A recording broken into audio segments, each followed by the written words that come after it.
Halo semua, nama aku Asta. Hai semuanya, nama aku Violet. Hari ini, sesuai judulnya, kami akan menjelaskan kepada kalian seputar OPEC dan peran Indonesia di dalam OPEC. Sebelum ke inti videonya, tolong di-like, komen, share ya ke teman-teman kalian, agar video ini bisa lebih bermanfaat bagi banyak orang. Oke, kalian pasti pernah kan yang namanya ngisi bensin di SPBU? Atau sekedar lihat ibu kalian lagi masak pakai LPG. Nah, itu semua merupakan produk olahan minyak bumi loh. Nah, ngomongin tentang minyak bumi nih, ternyata ada satu organisasi internasional yang khusus mengatur tentang minyak bumi dunia. Kira-kira kalian ada yang tahu nggak apa sih nama organisasinya? Ya, nama organisasinya ialah OPEC. Nah, untuk penjelasan lebih lanjutnya akan dijelaskan oleh Asta ya.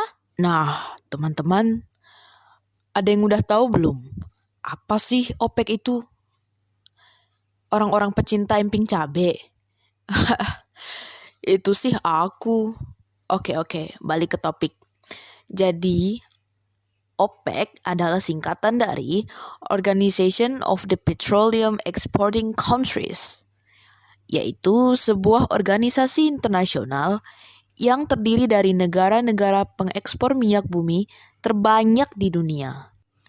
OPEC didirikan melalui konferensi Baghdad yang terjadi pada tanggal 10 hingga 14 September 1960 oleh 5 negara sumber minyak bumi raksasa, yaitu Iran, Irak, Kuwait, Arab Saudi, dan Venezuela. Pada 5 tahun pertamanya, OPEC memiliki kantor pusat di Jenewa, Swiss. Lalu kemudian dipindahkan ke Wina, Austria hingga sekarang. Nah, sejak didirikan itulah, OPEC sudah memegang peranan penting dalam menjaga stabilitas ekonomi dunia loh, gengs. Nah, sebelum adanya organisasi OPEC ini, ada perusahaan minyak multinasional bernama The Seven Sisters yang menguasai industri minyak. Tetapi, pada Februari 1959, harga minyak tidak lagi ditentukan oleh negara-negara pengekspor, melainkan ditetapkan oleh negara-negara konsumen. Hal inilah yang membuat harga minyak dunia jatuh pada pasar minyak dunia sebelum dibentuknya organisasi OPEC. Turunnya harga minyak di pasar dunia ini mengakibatkan kebutuhan akan minyak dunia semakin meningkat, khususnya pada sektor industri negara maju. Menanggapi hal ini, Venezuela mengajak Iran, Gabon, Libya, Kuwait, dan Saudi Arabia untuk berkumpul dan berdiskusi antara negara-negara penghasil minyak. Nah, berdasarkan hasil dari diskusi tersebut, atas usulan Juan Pablo dan Abdullah Al-Tariki, maka negara-negara tersebut mengadakan sebuah konferensi yang kita kenal sebagai Konferensi Baghdad. Barulah sebagaimana yang kita ketahui, OPEC didirikan untuk menggabungkan dan mengkoordinasi kebijakan-kebijakan dari negara-negara anggota sebagai kelanjutan dari yang telah dilakukan. Kita sudah mengetahui tentang latar belakang terbentuknya OPEC. Untuk sebuah organisasi, pasti harus memiliki tujuan, bukan? Entah itu harus menjadi sasaran yang hendak dicapai oleh anggotanya, atau menjadi esensi adanya organisasi tersebut. Nah, apa sih tujuan OPEC itu?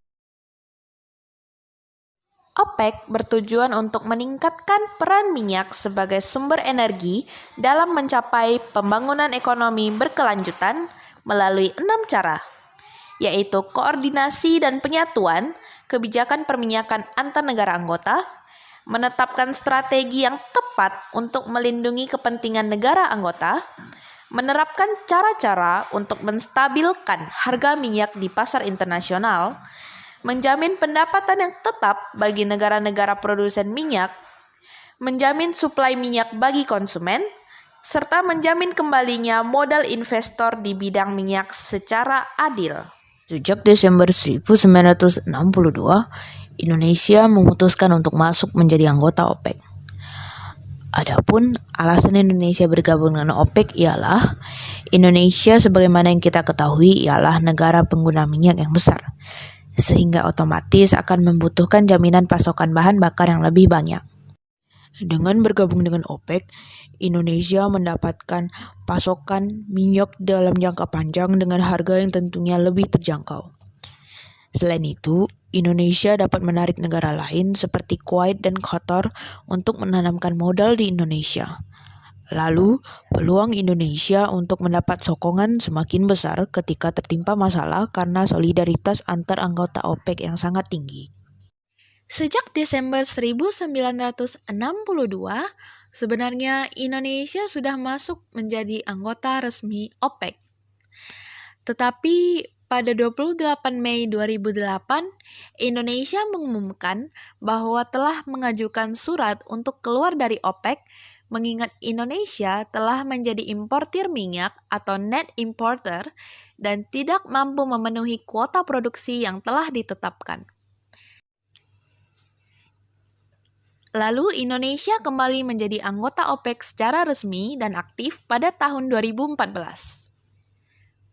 Pada tanggal 30 November 2016, akibat kebijakan OPEC untuk menurunkan produksi minyak Indonesia sebanyak 37.000 barel per hari untuk menghentikan penurunan harga minyak, Indonesia mengumumkan akan membekukan keanggotaannya di dalam OPEC, sementara pemerintah akan fokus terlebih dahulu dalam memperbaiki APBN negara. Dengan adanya suatu tindakan, tentunya akan membawa dampak baik maupun dampak buruk. Begitu halnya dengan bergabungnya Indonesia ke dalam OPEC. Dampak positifnya ialah posisi Indonesia sebagai Sekretaris Jenderal OPEC pada tahun 2004 memberikan posisi yang sangat strategis dan kontak yang lebih luas dengan negara-negara produsen minyak utama lainnya.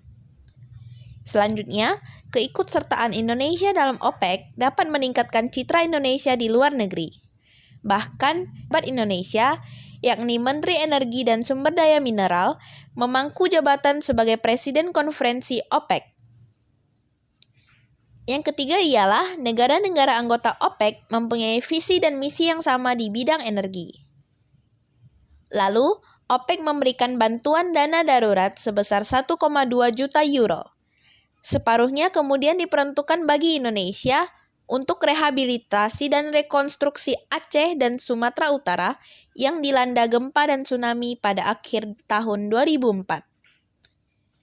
Yang kelima ialah Indonesia mendapat akses informasi mengenai dinamika pasar minyak bumi selama menjadi anggota OPEC. Indonesia juga memiliki kesempatan menempatkan sumber daya manusianya untuk bekerja di Sekretariat OPEC, sehingga menjadi investasi jangka panjang karena dapat menjadi jaringan bagi Indonesia di masa yang akan datang. Sedangkan, dampak negatif yang terjadi ketika Indonesia membekukan keanggotaannya ialah Indonesia sedikit mengalami kesulitan untuk menjalin kerjasama pengadaan impor minyak mentah dan bahan bakar minyak. Selain itu, Indonesia juga sedikit kesulitan untuk menjalin kerjasama pembangunan kilang dengan negara di dalam OPEC. Semenjak menjadi anggota, kalian pasti penasaran kan? Apa sih yang udah dilakukan negeri kita tercinta ini kepada OPEC? Ternyata peran Indonesia di dalam OPEC ini cukup banyak loh. Yang pertama ialah, semenjak berdirinya Sekretariat OPEC di Wina, Kedutaan Besar Republik Indonesia terlibat secara aktif dalam penanganan masalah diplomasi di berbagai persidangan yang diadakan oleh OPEC. Selain itu, Indonesia juga melakukan kegiatan pemantauan harga minyak. Yang kedua ialah, saat orang Indonesia menjadi Sekretaris Jenderal OPEC. Saat itu, Sekretaris Jenderal OPEC dijabat oleh Profesor Subroto pada tahun 1988 hingga 1994. Selain itu, Indonesia juga berperan dalam pihak ketiga yang menengahi beberapa konflik yang terjadi di antara negara anggota OPEC saat itu. Indonesia juga dipercaya kembali sebagai Sekjen OPEC terakhir pada tahun 2004. Terlepas dari status OPEC sebagai salah satu organisasi internasional yang sangat krusial di bidang ekonomi dunia, Kita sebagai generasi muda hendaknya bisa menjadi potensi dan aset pembangunan manusia bagi bangsa Indonesia. Generasi muda sudah seharusnya bisa berilmu pengetahuan sehingga bisa berperan aktif sebagai kekuatan moral dan sebagai agen perubahan dalam segala aspek kehidupan serta pembangunan nasional. Dengan adanya generasi muda yang seperti ini, maka cita-cita bangsa Indonesia akan terwujud untuk menjadi masa depan yang lebih baik. Sekian dari kami, terima kasih.